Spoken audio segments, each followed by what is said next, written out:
Line है local thread का set करने का, वो मैं दिखा देता हूँ आपको और उसको समझा देता हूँ, वो अच्छे से आप समझ लो, आपके लिए काफ़ी हेल्पफुल रहेगा प्रैक्टिकल पॉइंट ऑफ व्यू से। इंटरव्यू पॉइंट ऑफ व्यू से कोई मतलब नहीं है, क्योंकि इंटरव्यू पॉइंट ऑफ व्यू से हमने कल कवर कर लिया था, उससे ज़्यादा वो नहीं जाते। आज तक कोई नहीं पूछा है, कोई भी नहीं। ठीक है, मैं स्क्रीन शेयर करता हूँ।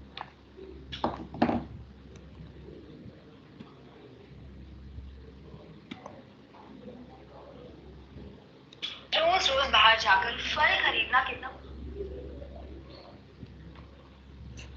ठीक है, मैंने स्क्रीन शेयर कर दिया। आवाज़ आ रही है सभी को? Yes sir.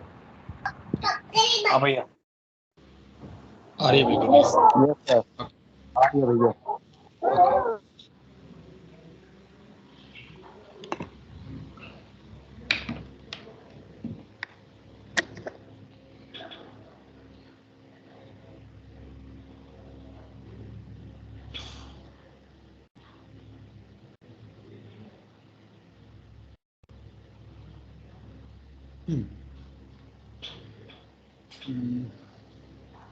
Base class open कर लेते हैं। कहाँ गया ये मेरा ऑटोमेशन फ्रेमवर्क, एसआरसी मीन जावा बेस लाइब्रेरी। ठीक है। अब यार जो लोकल थ्रेड बोला था मैंने, वो एक्चुअली आपका ना एक तरह का थ्रेड लोकल कॉन्सेप्ट है, क्लास कह लो उसका। हमें इंस्टेंस क्रिएट करना पड़ेगा, और इंस्टेंस क्रिएट करने के बाद हमें गेटर और सेटर मेथड लगा के उसकी वैल्यू सेट करनी पड़ेगी और गेट करनी पड़ेगी। ठीक है, तो वो चलो स्टार्ट करते हैं।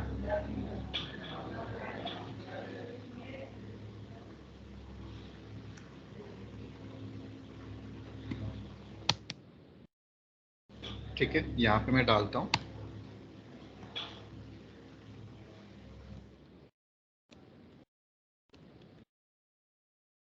स्टैटिक फाइनल थ्रेड लोकल पास। इसमें आपको पास करना पड़ेगा, एक्चुअली डिफाइन करना पड़ेगा इसका टाइप। टाइप क्या रखेंगे हम? Web driver.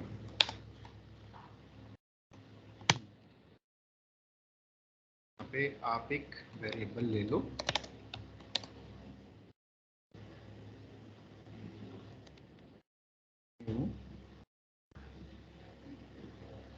इनहेरिटेबल, देखते हैं आ गया। ठीक है, के अंदर आप चाहे तो इसको डिफाइन करके छोड़ दो या एज इट इज छोड़ दो, काम करेगा दोनों केस में। वेब ड्राइवर ये हो गया। यहाँ पे देखो ड्राइवर एक्चुअली यहाँ पे आपको ऑलरेडी इसलिए एरर दे रहा है, मैं इसको कमेंट आउट कर दूंगा।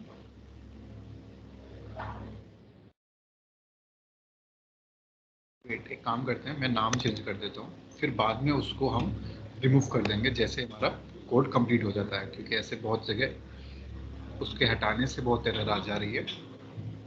ठीक है, तो ये एक्चुअली आपका, जैसे आपने पढ़ा होगा ना, ये पेरेंट क्लास है थ्रेड लोकल, उसका फिर इनहेरिटेड थ्रेड लोकल सब क्लास है।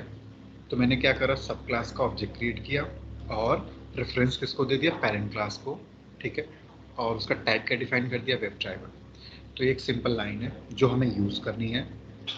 इसके यूज़ करने के बाद आपको गेटर और सेटर मेथड क्रिएट करना पड़ेगा। ठीक है, और वो कैसे होगा और वो किसके लिए करेंगे हम? पर्टिकुलर ये जो ड्राइवर हमारा जो इंस्टेंस है, एक्चुअली रेफरेंस वेरिएबल इस क्लास का, उसके लिए। ठीक है, तो गेटर सेटर करना पड़ेगा, वो कैसे करते हैं वो देख लो एक बार।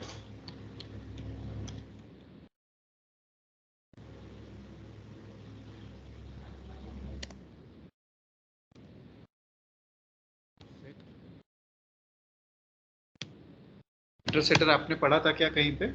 याद है किसी को? कुछ याद आ रहा है? Yes sir. अब ये जावा में पढ़ा था। एनकैप्सुलेशन में सर। अरे वाह, जावा में पढ़े थे? ये क्या चीजें हो रही है सारी, ये तो सब सब जावा ही तो है यार। जावा से अलग है क्या ये? नहीं भैया, फिर आपने पूछा ना एनकैप्सुलेशन कहाँ पढ़ा था, तो पीयूष भाई ने पढ़ाया था जवाब। तो जावा का टॉपिक का नाम बताते ना। अच्छा। अच्छा वो ये नहीं बोले कि टेस्टिंग के कोर्स में पढ़ा था। ज्यादा सरकाज़म हो जाएगा। चलो ठीक है यार, इनकैप्सुलेशन सही बताया आपने एक्चुअली। तो ये हमने यूज किया ड्राइवर 1। सेट आ रहा है, देखो सेट आया। अब ये हमें सेट करने के लिए बोल रहा है। अब सेट करना है तो वो ड्राइवर में पास करना पड़ेगा। अब जब वैल्यू सेट करते हो तो आपको ध्यान होगा कि वैल्यू आपको बाहर से भेजनी पड़ती है, याद आ रहा है, पैरामीटर आपको भेजना पड़ता है, तभी तो उसी वैल्यू से तो वो जाके सेट होगा। समझ रहे हो? सेटर गेटर मेथड था इनकैप्सुलेशन में। आप सेट करने के लिए क्या करते थे, मेथड क्रिएट करते थे, उसमें पैरामीटर से वैल्यू आप अपने एंड से भेजते थे, तो वो वैल्यू वहां पे जाके सेट हो जाती थी। अब सेट होने के बाद आपका दूसरा मेथड क्या होता था, गेट करने का। तो गेट वाला मेथड से गेट कॉल करा लेते थे एक्चुअली। ठीक है, तो यहाँ पे हम एक्चुअली पैरामीटर डिफाइन करेंगे, मैं इसलिए ये टर्म यूज कर रहा था, वेब ड्राइवर ड्राइवर। ठीक है, ये अब एक्चुअली ये वाला जो पैरामीटर है ड्राइवर, वो मैं बाहर से भेजूंगा जहां भी इस मेथड को मुझे कॉल करना है, जहां भी मुझे इस मेथड का यूज करना है। और ये क्या क्यों करने जा रहे हैं, क्योंकि इस वेरिएबल से हमें सारा काम करना है। तो अभी तो जस्ट मैंने रेफरेंस वेरिएबल क्रिएट किया, इसमें अभी क्या है आपका, बस इसका एड्रेस है। नाउ अब मुझे क्या करना है, इसका ड्राइवर डिफाइन करना है, और ड्राइवर हम भेज रहे हैं कहां से, बाहर से, वो भी देखेंगे कैसे। तो जो ड्राइवर भेज रहे हैं तो वो मैं चाह रहा हूं कि इसमें जाके वो सेट हो जाए। क्यों? क्योंकि मुझे इसी से काम कराना है, इसी के थ्रू मुझे सारा वो अपना प्रोसेस करना है।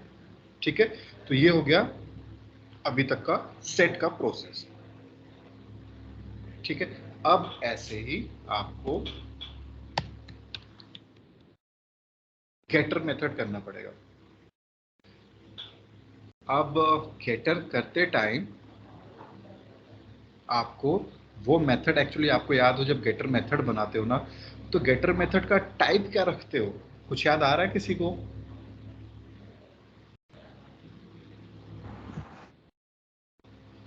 टाइप मतलब like parameter, return type, non return type, non parameter, क्या होता है, कुछ याद आ रहा है किसी को?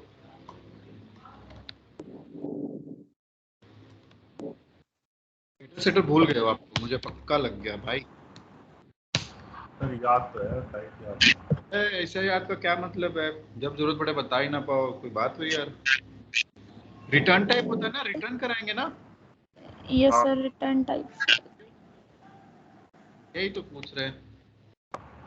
देखो रिटर्न टाइप कह रहा है, तो इसमें देखो एरर आ गया, बोल रहा है ऐड रिटर्न स्टेटमेंट। क्यों? क्योंकि जो वैल्यू मुझे गेट करानी है उसको रिटर्न टाइप बनाना पड़ेगा। तो रिटर्न टाइप में रिटर्न कीवर्ड यूज कर लो, और उसके बाद क्या रिटर्न कराना है, this dot driver one dot, क्या करोगे, गेट। आ गया, हो गया, काम खत्म, आपका सेट हो गया मैटर सब। आपने ये लोकल थ्रेड डिफाइन कर लिया है ना, उसका फिर वैल्यू, उस रेफरेंस वेरिएबल का आपने वैल्यू सेट करा, और उसको आपको गेट करना है। इतना पीस ऑफ कोड आपको मेंटेन करके रखना है। ठीक है, अब इसे छोड़ दो, अब इसका काम खत्म।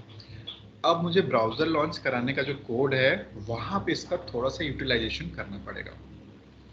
तो अभी के लिए मैं क्या कर रहा हूँ ना, ये वाला जो क्रॉस ब्राउजर वाली कोडिंग है उसको मैं हटा देता हूँ थोड़ा सा नीचे करके, क्योंकि फिर आप कंफ्यूज मत हो। और मैं कोशिश करता हूँ इन्हें पूरा कमेंट मार देता हूँ। कहाँ तक रखना है comment, comment comment, if else, else if,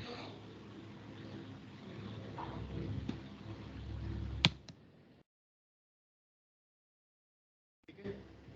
अब अरे यार कुछ तो छूट गया।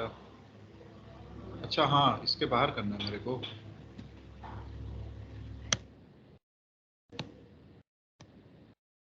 ठीक है, से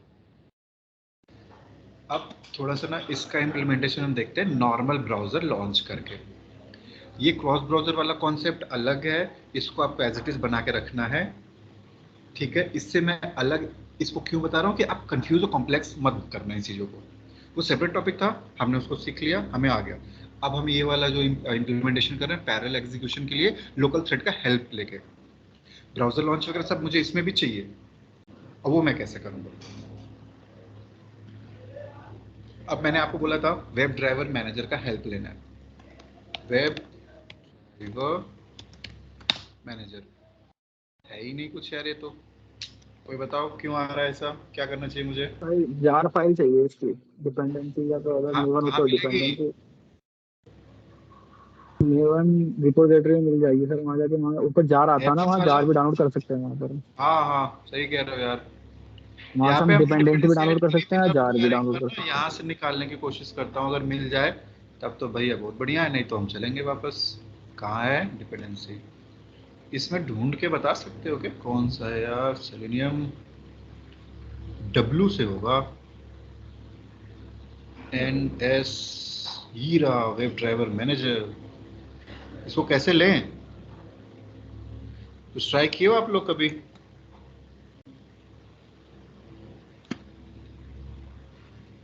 कॉपी करके चेक कर लेते हैं, हो गया तो ठीक है, नहीं तो कोई बात नहीं।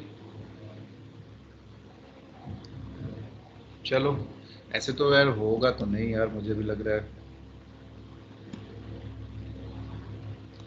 बहुत मुश्किल है, मुश्किल। Can't paste the clipboard item. तो चलो फिर वही करते हैं अपना process, Memon repository, web driver manager खुला ही था ये, एक्चुअली वेट कर रहा था। जार यहाँ से डाउनलोड, यहाँ आ गया है ना, इसको चलो खोलते हैं। कहाँ गया? अरे रे मैंने क्लिक मार दिया। शो इन फोल्डर, कहाँ है शो इन फोल्डर? हैं ऊपर, सबसे ऊपर। हाँ डाउनलोड्स में दिख रहा है मेरे को, सही है, कर लेता हूँ। इक्लिप्स, फटाफट स्टेप बता दो कोई यार, क्या करना है मुझे अभी? कॉन्फ़िगरेशन भी साथ में जाना है सर प्रोजेक्ट का। हैं? क्या कह रहे हो?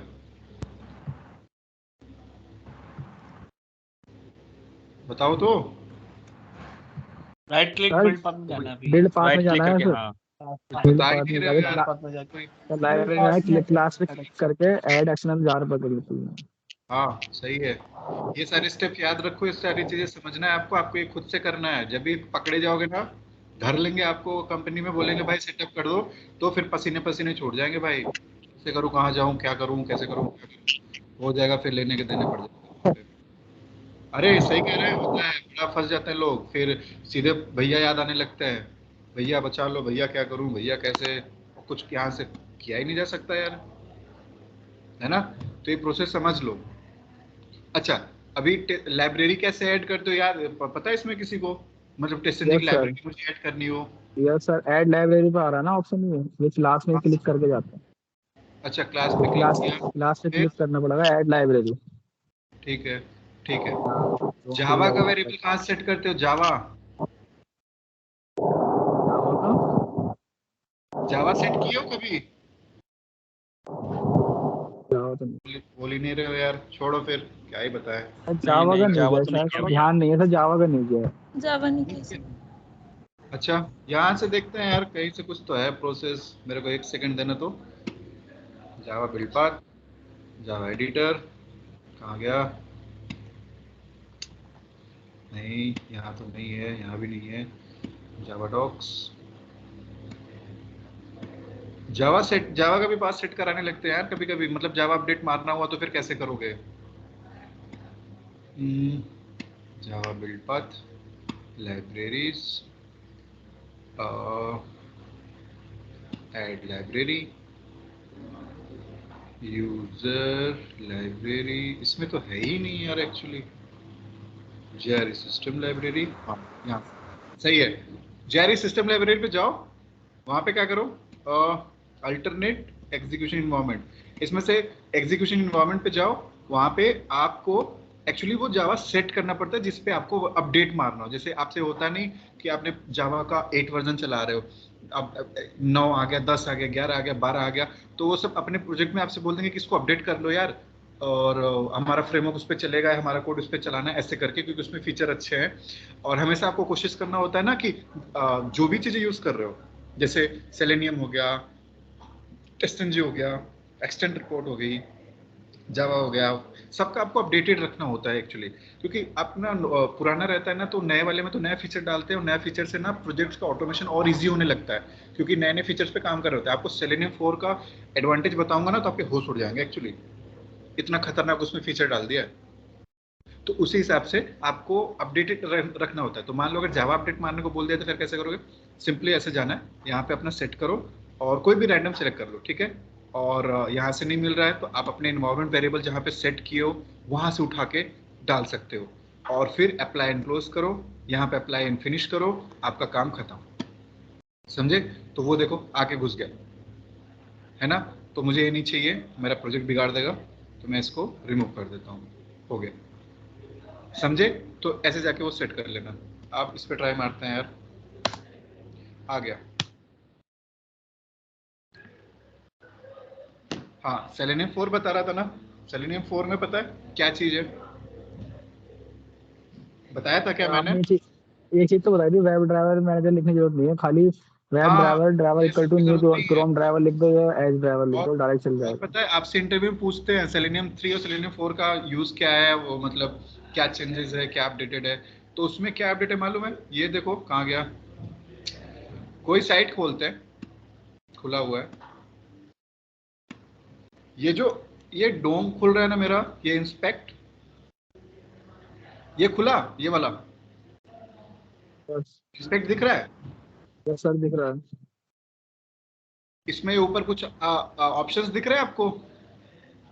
आवाज बस एलिमेंट ये कंसोल इसको भी ऑटोमेट कर देता है। ये इसको एलिमेंट इसको ऑटोमेट कर देगा, कंसोल को ऑटोमेट कर देगा, सोर्स को ऑटोमेट कर देगा, नेटवर्क को ऑटोमेट कर देगा। नेटवर्क को ऑटोमेट कर देगा, पता है उससे क्या ऑटोमेट कर सकते हो आप?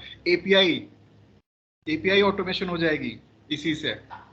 कंसोल ऑटोमेट कर देगा तो आपके रिस्पॉन्सेस सारे यहाँ से कैप्चर हो जाएंगे। समझ रहे हो? ये मोबाइल वर्जन में आ जाएगा, ये देखो मोबाइल व्यू में आ गया, इसकी भी ऑटोमेशन हो जाती है।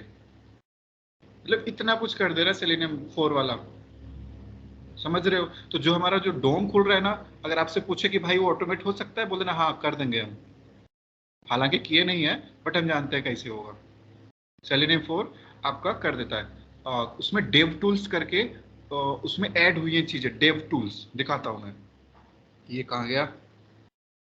ये मैवन, हाँ देखो इसमें देखो, पढ़ो क्या आ रहा है, ये डेव टूल्स आ रहा है, dev tools dev tools dev tools, है ना? दिख रहा है? हाँ सर। सर दिख रहा है। यही इसको कैपेबल बनाता है उसके डोम को ऑटोमेट करने के लिए। लेकिन हाँ, एक चीज ध्यान रखना होगा कि डोम मतलब केवल 2 ब्राउजर के लिए भी ये काम कर रहा है, तीसरे के लिए नहीं कर रहा है। कौन सा 2 ब्राउजर है? क्रोम और एज। फायरफॉक्स पे फेल हो जाता है। तो आई थिंक मुझे लग रहा है उस पर काम चल रहा होगा। इतना क्लियर है? अच्छा चलिए।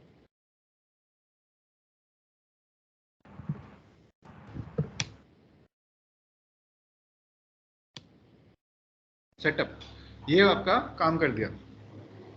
अब आपको ये जो मेथड आपने बनाया ना वो कॉल करना है, क्योंकि हमें इसकी वैल्यू सेट करनी है। वो कैसे कॉल करोगे? सेट ड्राइवर, यहाँ पे हमको ड्राइवर भेजना पड़ेगा अपने एंड से। तो वो कैसे भेजते हो? आपको वो भेजना पड़ेगा जैसे वेरिएबल के पास क्या होता है? रेफरेंस होता है। इंस्टेंस वेरिएबल के पास क्या होता है? रेफरेंस होता है। किसका? जहां ऑब्जेक्ट क्रिएट हुआ है। तो ऑब्जेक्ट कैसे क्रिएट होता है? New Chrome driver. हो गया, खत्म, काम बन गया। ठीक है, ये हमने सेट कर दिया। सेट करने के बाद अभी आपको गेट भी करना पड़ेगा। गेट ड्राइवर, गेट ड्राइवर करना है। आप गेट ड्राइवर में देखो,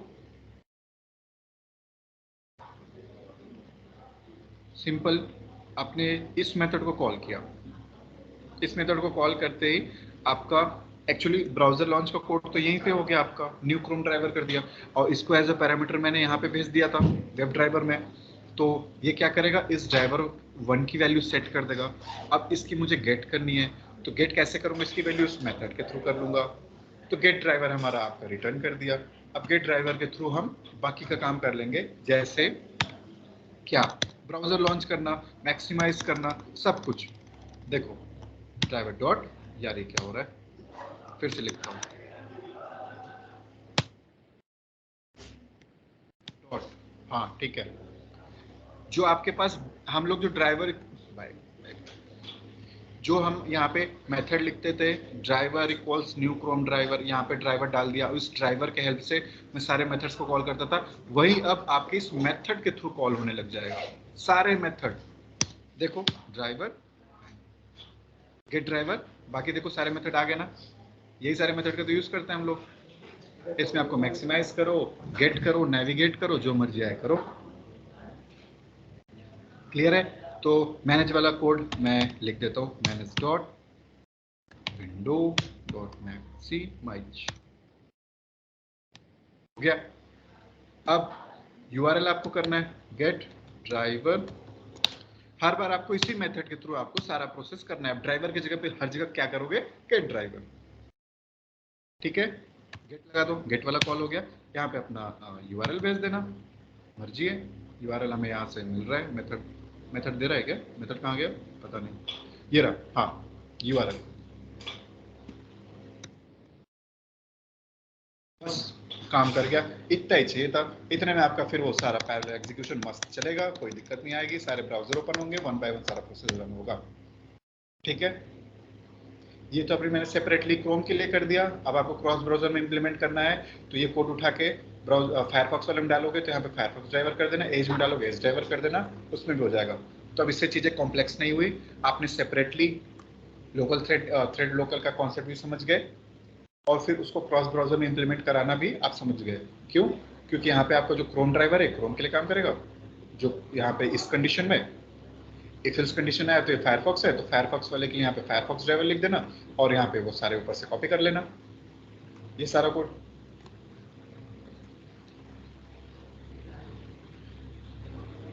ठीक है,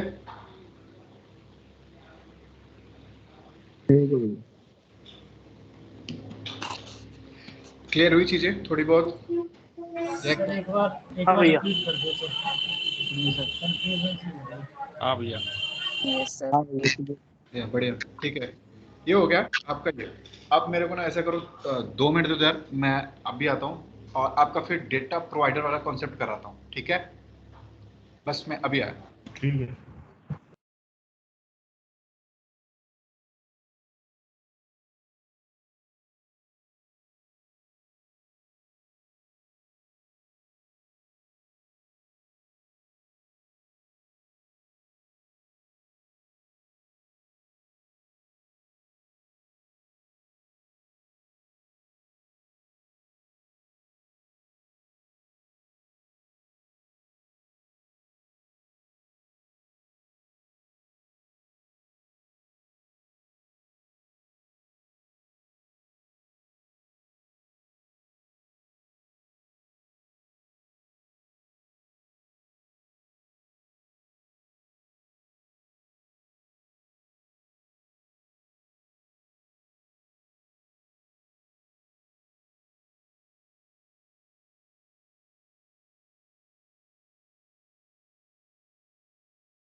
चलो ठीक है, तो डेटा प्रोवाइडर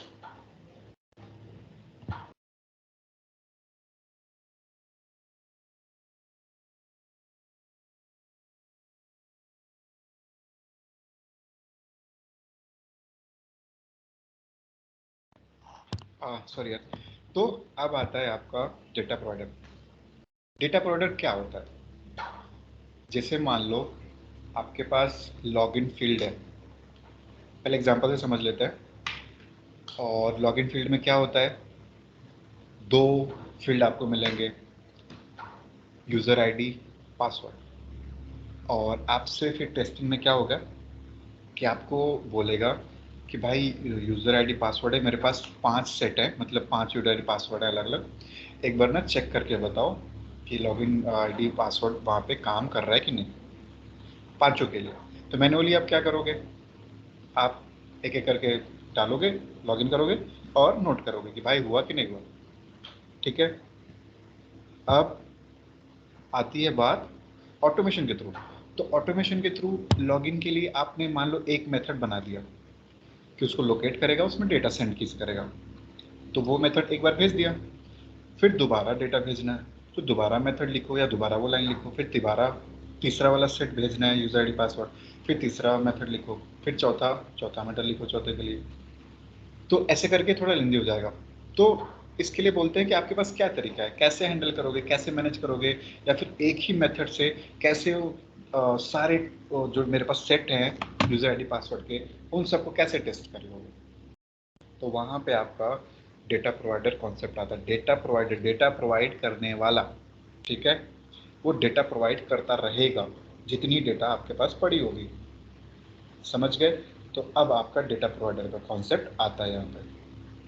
अब वो कैसे होता है देखो, समझ गए ना डेटा प्रोवाइडर मतलब क्या हुआ, क्यों उसकी नीड पड़ी, या फिर क्या उसका काम है। तो ये एक क्वेश्चन था इसके लिए। दो सर दो कुछ दो। सर हम वैसे भी तो कर रहे थे ना उसके थ्रू, क्या कहते हैं, लूप एक्सेल में डाटा रख के, 5 जो हमारे पास डाटा है, 5 डाटा हमने एक्सेल में रख लिया, तो एक्सेल के थ्रू भी तो हम रीड करके भेज सकते हैं ना, लूप लगा के। लूप लगा के एक्सेल के थ्रू कर सकते हो, क्यों नहीं कर सकते हो। हाँ सर, जैसे हमने उसमें वेब टेबल में करा था, क्योंकि हम चार हाँ बार 4 अलग अलग डाटा भेजा था हमने, उसमें हाँ यही तो कर रहे थे, डाटा अलग अलग एक्सेल में खा रहा था, वो अलग अलग भेज रहा था बार बार। बिल्कुल कर सकते हो, लूप लगाओ, डेटा एक्सेल से उठाओ और लोकेट कराओ और फिर उस यस पर यस। जो क्लिक करो। हाँ तो क्या हो रहा है कि फिर हाँ कर लेते हैं। सर, वेब टेबल बट में यही तो हो रहा था, दो दो आईडी नेम था और वे था, जो बार बार जा रहा था 4 बार, फिर उसके नीचे हमने आगे उसको अपडेट भी किया था वेब टेबल में। हाँ सही है, कर सकते हैं। लेकिन इसके जैसे देखो, एक काम के मुझे मल्टीपल वेज होते हैं। तो पहली चीज़ें क्या है कि जो उसके टेक्निकल वर्ड्स है पहले उसे हमें समझना होता है। दूसरी चीज़ क्या होती है कि आप जैसे वो भी डेटा प्रोवाइडर आया, और ये थोड़ा सा इम्पोर्टेंट है। मल्टीपल जरूरी नहीं है कि वहीं पे आपको यूज़ करना हुआ, बट एग्जांपल के तौर पे मैंने बताया था लॉगिन ओके आईडी। ओके। अब देखो इसमें क्या होता है ना, जैसे कि सिंपल इसका लॉजिक क्या है, मतलब इसके प्रिंसिपल क्या इसका वर्क कर रहा है इसके पीछे का, कि मल्टीपल डेटा सेट आपके पास अवेलेबल हो और किसी सेम स्टेप के लिए आपको उसको करना हो, और उसी टेस्ट केस के थ्रू बार बार उसको रन करके अपने स्क्रिप्ट में। ऐसा नहीं है कि मतलब कई मेथड बना दो या फिर कई स्टेप लिख दो, तो उस हिसाब से। ठीक है, तो उस केस में डेटा प्रोवाइडर का कॉन्सेप्ट आता है। मल्टीपल डेटास पड़े हैं आपके पास और आपको एक ही टेस्ट के थ्रू सारों को करना है एक ही बार में, तब जाके नेक्स्ट पे मूव करो। तो इस टाइप से थोड़ा सा। ठीक है, चलो ऐड करता हूँ चीज़ें। आपको एक और एनोटेशन इसी के थ्रू पढ़ने का मौका मिलेगा, और वो है आपका data provider annotation.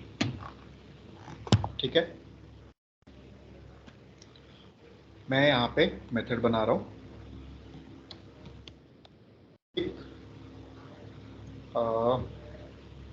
Object as a return type कर लेता हूँ।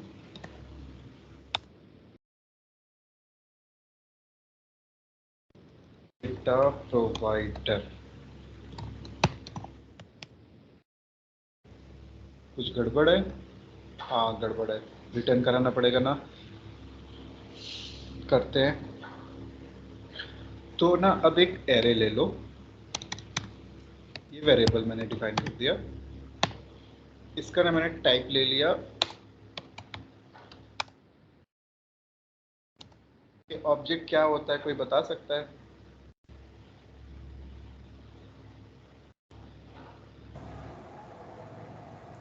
सर आई थिंक ये सुपर क्लास होती है और सभी टाइप के डेटास को होल्ड कर सकती है। ये सही है, सुपर क्लास है। ठीक है, तो अब ना मैं कुछ डेटा ले लेता हूँ यार।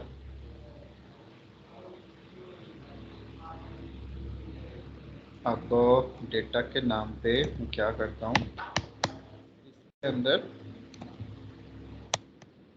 2D एरे है ना, तो 2D एरे में क्या होता है आप यहाँ पे आई थिंक ऐसे डिफाइन कर लो,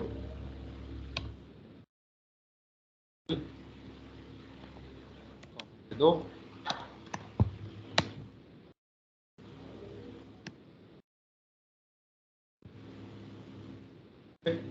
ये हो गया।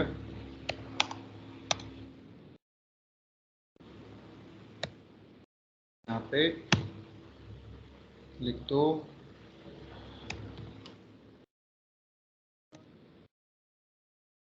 एक और ले लेते हैं,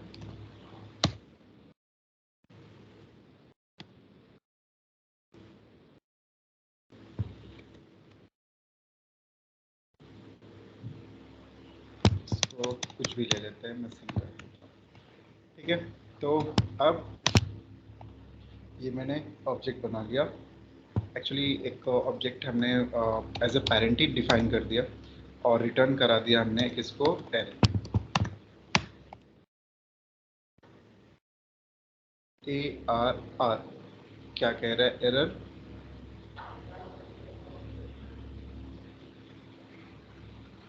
क्लास कांट बी रिजॉल्व। एक सेकंड देना, चेक कर लेते हैं थोड़ा।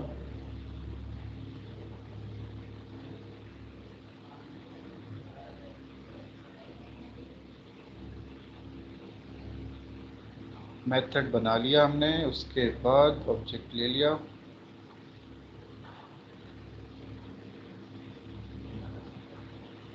डिफाइन भी हो गया, रिटर्न कराना है मुझे, रिटर्न भी करा लिया।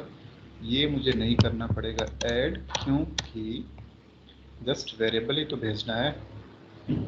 डिफाइन करते हो एरे, तो जो वेरिएबल का नाम होता है उसे पिक करते हो, तो उसका सिंबल है, सिंबल से पता चलता है कि ये एरे है। इस सिंबल से क्या पता चल रहा है कि ये कौन सा एरे है? एरे के भी तो टाइप्स होते हैं ना शायद, टाइप्स होते हैं क्या एरे के भी? किसी ने पढ़ा है?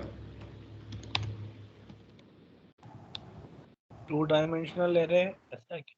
हाँ right, 2D array, 3D array, सारी चीज़ें। अब देखो मेनली क्या हुआ ना कि मैंने ना डेटा ले लिया, डेटा सेट अपने एंड से हार्ड कोडेड, और उसको मैंने रख लिया 2D एरे में। इसका टाइप डिफाइन कर दिया एज ऑब्जेक्ट, क्योंकि पेरेंट होता है, ये सबको इनहेरिट, इसको सब मतलब लाइक इनहेरिट करते हैं, तो मतलब काइंड ऑफ लाइक हम इसको डिफाइन कर सकते हैं। ठीक है, अब मैंने उसी एरे को रिटर्न करा दिया। अब ये डेटा सेट मेरे पास आ गया, दो दो के पेयर में समझ लो, और राहुल, अनुज, डैन, कुमार, सिंह, 2 रो 2 कॉलम। अब यहाँ पे क्या है कि मैंने मेथड बना दिया रिटर्न टाइप, रिटर्न टाइप में मैंने उसका वैल्यू पास कर दिया एज मतलब जो रिटर्न करा रहा हूँ एक्चुअली। तो यहाँ से एज अ ऑब्जेक्ट मैंने डिफाइन कर दिया, तो आपको ये टेंशन लेने की जरूरत नहीं पड़ेगी कि डेटा टाइप क्या सेट करना पड़ेगा। अगर आप श्योर नहीं हो, ऑब्जेक्ट डाल दो, काम कर रहा है, काम कर जाएगा। ठीक है, अब जो डेटा प्रोवाइडर एनोटेशन का यूज़ होता है, उसका मेन काम है आप एनोटेशन लगाएं, और एनोटेशन लगाने के बाद यहाँ पे इसका नाम एक दे दीजिए। हम अपने एंड से कुछ भी नाम दे देंगे, क्या दे दूँ, डेटा रीडर। डेटा रीडर हमने नाम रख दिया। तो ये अभी तक क्या हुआ कि मेरे पास डेटा सेट तैयार हो गया, हार्ड कोडेड, मैंने खुद से ले लिया। और बाकी अगर आपको एक तरीके से करना है तो आप एक्सेल में डेटा स्टोर करो और वहाँ से रो और कॉलम फेच करो, वो भी हम देखेंगे, पहले इसे एक बार समझ लें। तो ये मैंने ले लिया जस्ट एक मेथड बना के, और एनोटेशन के कौन से एनोटेशन के अंदर डाल दिया, डेटा प्रोवाइडर। उसका डेटा प्रोवाइडर का नाम भी आपको देना होगा, कुछ भी दे सकते हो अपने एंड से, ऐसा कोई फिक्स रूल नहीं है कि यही रखना है। ठीक है, अब मुझे इसको कॉल करना है, इसको यूज करना है। वो कैसे होगा, उसका तरीका है, आप अपने टेस्ट में जाओ। जैसे मान लो मैं अपना टेस्ट पेज कहाँ है, रैंडम मैं बस एक मेथड बना लेता हूँ।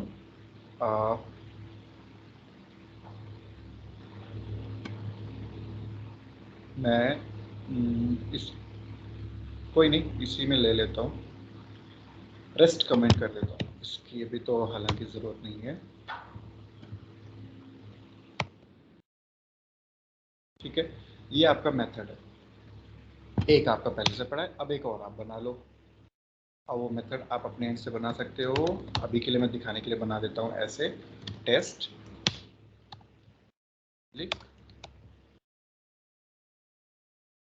प्रोवाइड प्रोवाइडर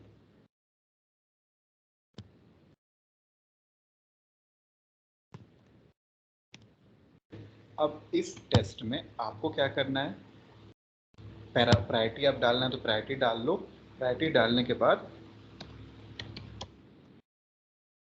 ये चीज़ें अगर आप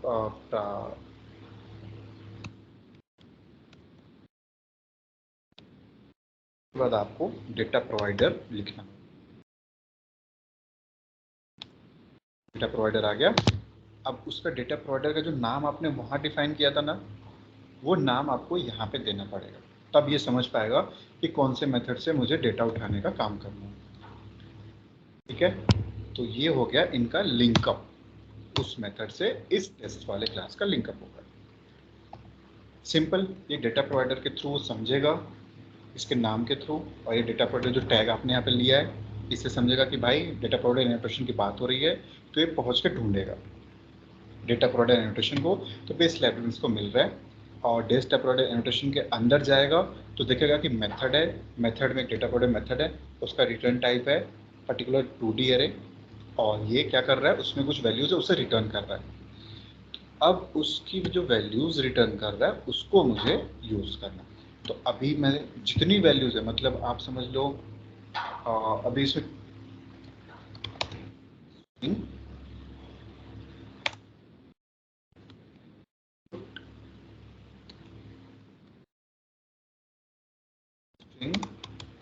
इनपुट ये हमने पास कर दिया।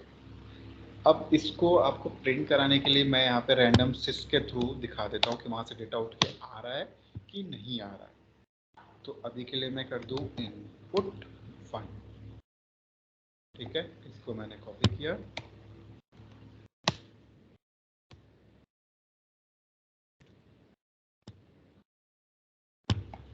तो अभी जैसे मान लो ये आपका टेस्ट चला, और इसे भी मैं कमेंट आउट ही कर देता हूँ, इसके लिए मुझे अभी रन कराने की ज़रूरत नहीं है, मुझे बस ये दिखा रहा है कि डेटा वहाँ से उठ के आ रहा है कि नहीं।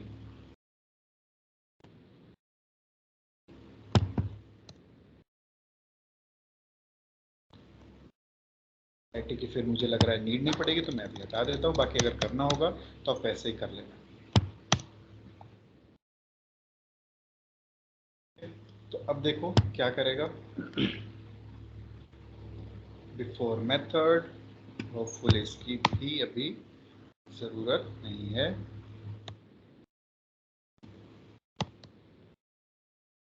अब देखो यहाँ पे दो दो के सेट में आपने डेटा स्टोर किया है, क्यों, क्योंकि भैया वो 2D अरे था, है ना। तो 2D अरे में क्या होता है, 2D अरे में कितने रो कितने कॉलम बनेंगे, कॉलम। अच्छा 2D अरे की मैं बात करूं तो कोई बताएगा कि रो फिक्स होगा उसमें, कॉलम फिक्स होगा, या दोनों फिक्स हो जाएंगे।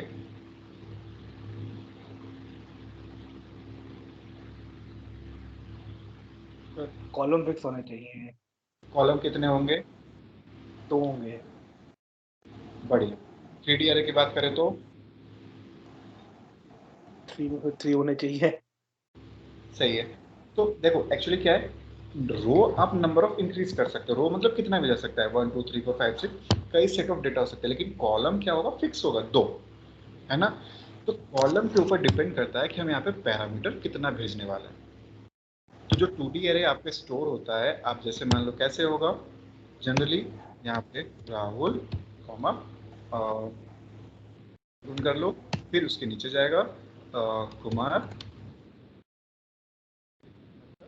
ये दो आपके कॉलम हो गए, और आपको वैल्यू ऐड करना है तो ऐसे ही आपकी चीजें चलती रहेंगी, है ना। तो देखो रो आपके बनते जा रहे हैं, कॉलम आपका दो कॉलम बना रहेगा। तो उस कॉलम के ऊपर निर्भर करता है कि हम यहाँ पे पैरामीटर कितने भेजें। क्यों? क्योंकि ये उसी सेट में उठाएगा। पहले क्या उठाएगा? ये दो कॉलम की वैल्यू उठा लेगा, मतलब पहले रो के।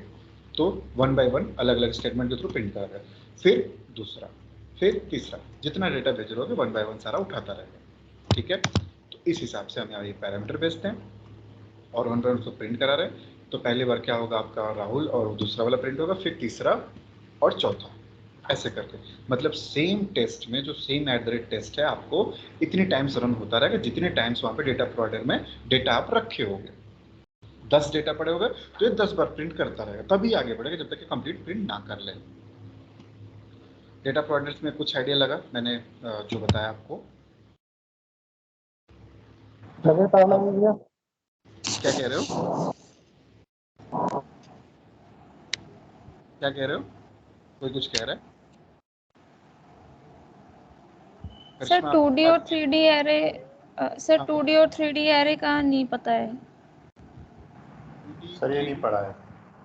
अच्छा, ये नहीं पढ़ा। 2D एरे लाइक तो ये तो समझ गए ना कैसे डेटा स्टोर हो रहा है एक्चुअली हाँ 2D सर। एरे में, है ना। यस तो सर।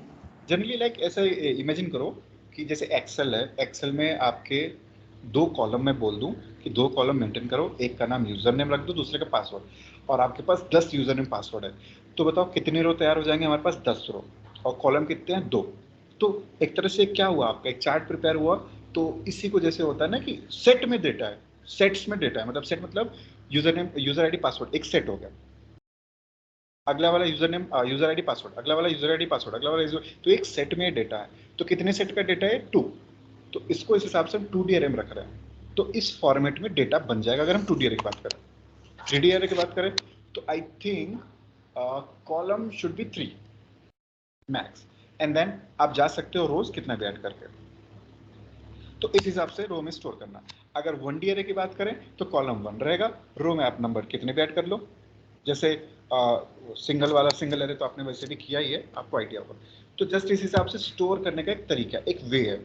ये तो मैंने सिंपली हार्ड कोडेड बता दिया, इसलिए मैं 2D एरे लिया हूँ यहाँ पे। नहीं तो मैं एक्सेल से ही डायरेक्ट डेटा उठाता, वो उसका भी कोडिंग है, वो भी करेंगे। पहले ये मैं सोचा था कि आपको एक बार समझ आ जाए। तो 2D एरे से एक्चुअली कंफ्यूज मत हो। 2D एरे लाइक आपका एक्सेल सीट की मैं बात कर रहा हूँ, उसमें 2 कॉलम बने हैं और नंबर ऑफ रोज है, उसमें 10 कॉलम भी बने होंगे, तो उससे भी मैं डेटा फेच करा लूंगा। समझ रहे हो? कुछ क्लियर हुआ चीजें?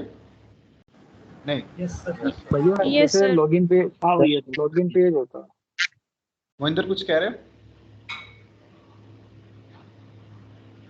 नहीं भैया, मैं कह रहा हूँ थोड़ा क्लियर हो गया। ओके, तो बस इसलिए ये 2D in the sense like, हाँ फैजल कुछ कह रहे हो? भैया जैसे आपने बताया जो लॉगिन पेज होता है उसमें आईडी पासवर्ड होता है, उसके हाँ लिए हमारे पास 5 डाटा दे रखा है, दोनों आईडी पासवर्ड 5 5 दे रखे हैं, तो उसके लिए करना है ये मेन।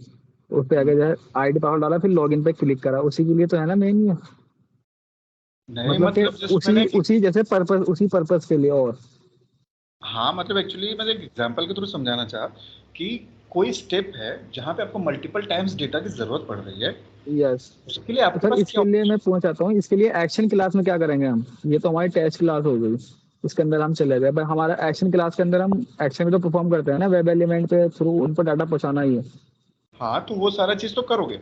एक्चुअली क्या है कि जो ये @टेस्ट जनरेशन है, इसमें क्या कॉल करते हो? मेथड कॉल करते हो, है ना। यस वो मेथड कहाँ होता है? पेज क्लास में। तो मान लो वो यस मेथड पैरामीटराइज्ड आपने बना दिया, अभी तो मैं सिस्टम के थ्रू डाल रहा हूँ, वो मेथड ही यस। पैरामीटराइज्ड है, तो उसमें पैरामीटर हम ऐसे तो भेज सकते हैं ना। मेथड हाँ आपको भेज सेम वही सकते हैं। रखना है, जैसे एलिमेंट लोकेट कराओ, क्लिक कराओ, डॉट सेंड किस कर दो, बट पैरामीटर हम इस हिसाब से भेज रहे हैं @टेस्ट वाले से। और वहां से कहां से उठ के आ रहा ओके, है? डेटा प्रोवाइडर से उठ के आ रहा है। समझे? समझ गया सर। वहाँ सेंड की में जाके हम ये जो हमने string input simple, input one हाँ इनपुट टू प्रोसेस किया सब है, वही रहे, वहाँ मेन है कॉल कि हो जाएगी। भेजना। हाँ राइट राइट। ठीक है, आ गया। ठीक,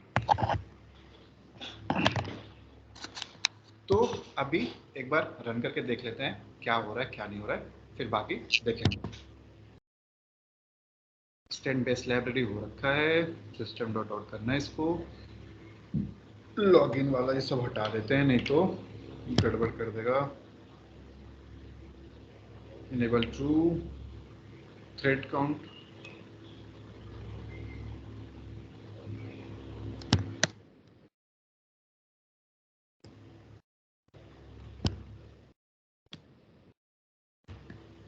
क्लास तो ऐसे कोई दिक्कत नहीं करेगी, ठीक है। चेक कर लेते हैं एक बार।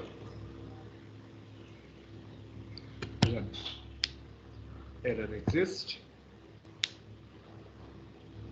फेल फेल फेल, क्या कह रहा है? मिसमैच। क्या कह रहे हो? Method match method exception, no parameter defined.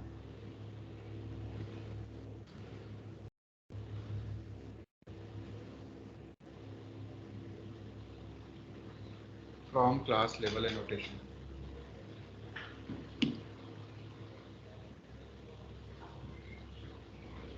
तो ये जो हम डेटा भेज रहे हैं समथिंग उसमें कुछ इशू आ रहा है। Issue in the sense like हम एरे सही से डिफाइन कर रहे हैं या फिर नहीं, कुछ आइडिया लग रहा है? 2D एरे डिफाइन करते टाइम क्या लग रहा है, क्या कर सकते हैं?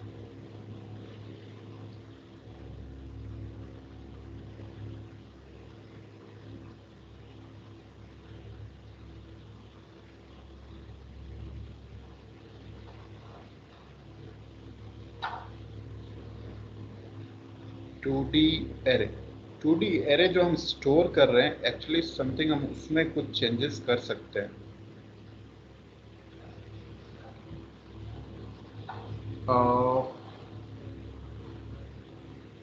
चेंजेस क्या कर सकते हैं? एक सेकेंड, एक चीज और ट्राई करते हैं। आई थिंक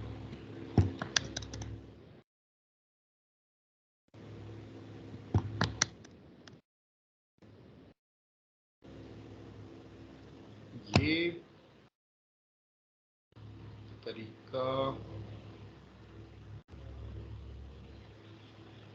देखते हैं काम कर रहा है नहीं तो बाकी फिर इसको क्रॉस चेक करेंगे। और कहाँ गया? ये रहा login test, save, run. Error pass दिखा दिया, ठीक है आ गया।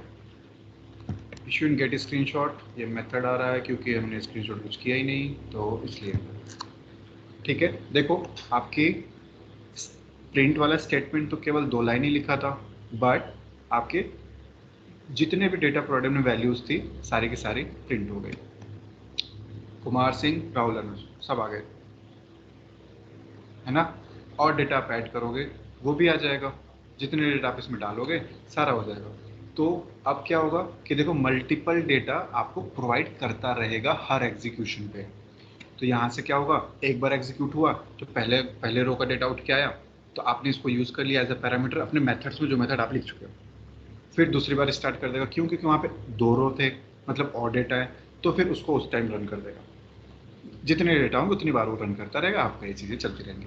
तो इस हिसाब से आपका ये कॉन्सेप्ट है डेटा प्रोवाइडर का, ठीक है। तो इंटरव्यू पॉइंट ऑफ से एक्चुअली आपसे पूछता है, बट मैंने इम्प्लीमेंटेशन एक्चुअली नहीं देखा है अभी तक, ना मुझे भी ज़रूरत पड़ी है, ना ही ऐसा कहीं कोई कंडीशन दिखा है जहाँ पे इसको इम्प्लीमेंट करना पड़ा।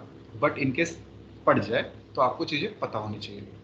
और हालांकि इंटरव्यू में आपसे एज अ क्वेश्चन ये रहता है कि डेटा प्रोवाइडर नोटेशन का यूज़ क्यों करते हैं, डायरेक्टली पूछ लेगा, या फिर आपसे पूछ लेगा कि number of set of datas मेरे पास है और किसी एक ही स्टेप के लिए मल्टीपल बार मेरे को भेजना हुआ तो क्या तरीका है। तो इस हिसाब से आपको अपने आंसर के साथ रेडी रहना है। क्लियर हुई चीज़ें या डाउट है? ठीक है, तो प्रैक्टिस कर लेना सभी लोग। और ये लास्ट है इस वीक का, अगले वीक से तगड़े से तैयारी करो। अगले वीक में पूरे प्रिपेयर चाहिए। वहाँ से आपके फिर इंटरव्यू क्वेश्चंस, आपके सिनेरियो बेस्ड क्वेश्चंस, और उस पर काम करना चालू कर देंगे, और वो नेक्स्ट वीक पूरा इसी में जाएगा। फिर नेक्स्ट टू नेक्स्ट वीक आपका फिर से हम अपने टॉपिक पे आ जाएंगे। तो बीच में एक बार आपको ज़रूरी है कि आपको थोड़ा सा दिखाया जाए रियल टाइम सिनेरियोज के थ्रू। समझ गए? ठीक है, क्लियर है सभी को चीजें? जी सर। ये एक डाउट था क्लियर है सर। बढ़िया। कोई कुछ कह रहा है? भैया। हाँ फैसल बताओ। हाँ भैया आपने जावा प्रोजेक्ट को मेवन में कन्वर्ट बताया था कि कन्वर्ट कर लेना है। सर मैं जब कन्वर्ट कर रहा था ना, जैसे हमने क्या कहते हैं 2 फोल्डर सोर्स फोल्डर बना रहे हैं, तो सर उसमें एरर आ रही है। फिर 2 सोर्स फोल्डर वो सब नहीं बनाना है, वो सब मत कुछ करना, एरर आ ही जाएगा यार। नहीं सर, मेरा प्रोजेक्ट 2 सोर्स फोल्डर वाला है, मेन प्रोजेक्ट है मानो मेरा। मैंने पहले से ही जावा में 2 सोर्स फोल्डर बना रखे हैं। ठीक है। ठीक है, एक मेन वाला एक टेस्ट वाला। जब उसको कन्वर्ट करूंगा मैं तो फिर सर एरर आ रही है ना। अच्छा, सर एरर मैं बता दिखा रहा सकता है? हूँ आप सर मैं दिखा सकता हूँ 1 मिनट आपको। तो 2 सोर्स फोल्डर यार नॉर्मल जावा प्रोजेक्ट को क्रिएट करके देख लो, मत करो हाँ उसको। सर वो हो जाएगा, पर जो मेन प्रोजेक्ट है हमारा वो कन्वर्ट कैसे होगा फिर, अगर हम मेन चाहें तो? प्रोजेक्ट एक्चुअली ना यार, ये मेवन के हिसाब से ही हमारा जो स्टार्ट से फ्रेमवर्क क्रिएशन है ना, हम ऐसे ही कर रहे हैं, बट एक्चुअली ऐसे करते नहीं है। ऐसे क्यों नहीं करते? क्योंकि या तो आप मेवन के थ्रू जाओगे, मेवन में क्या करते हो 2 सोर्स फोल्डर क्रिएट होते हैं यस। ऑटोमेटिकली, तो हम स्टार्ट से ही उसी को करते हुए चले आ रहे हैं। बट पर नॉर्मल उसमें जावा क्या हो रहा है, वो कन्वर्ट होने के बाद डबल डबल फाइलें बन रही हैं। वो उसके हाँ वो एसआरसी पे जाके बन रही है, और जो मेरा फोल्डर 2 है वे भी उनके अंदर ही है। फिर वो चारों में आ रही है, उनको वहां मूव करना पड़ रहा है। मूव इन द सेंस मतलब एसआरसी जो फोल्डर है ना मेवन का बन का आया है, उसके अंदर जो फाइल है वहां वहां मूव हो रही है मेरे फोल्डर की। जब तक मैं उसे मूव करूंगा तब जा रही है एरर, एरर जा रही है पर मूव करने के बाद ओके, उस फाइल कोई को। नहीं, सही है। रिजोल्यूशन है आपके पास तो वेल एंड गुड है यार। और चीजें थी सिनेरियो की लाइक, अगर जावा प्रोजेक्ट होता है तो नॉर्मल हम सिंगल सोर्स फोल्डर ही सही कर लेते हैं सब कुछ, हमें 2 की बनाने की हाँ जरूरत ही तो नहीं। अगर सिंगल सोर्स फोल्डर होता तो एरर नहीं आएगी। वही वही राइट। ठीक। चलो सही है, फिर चीजें रेडी रखो सभी लोग, कोई पीछे मत रह जाना, सभी के लिए कह रहा हूँ। बाकी मिलते हैं फिर यार, चलो बाय गाइस। बाय।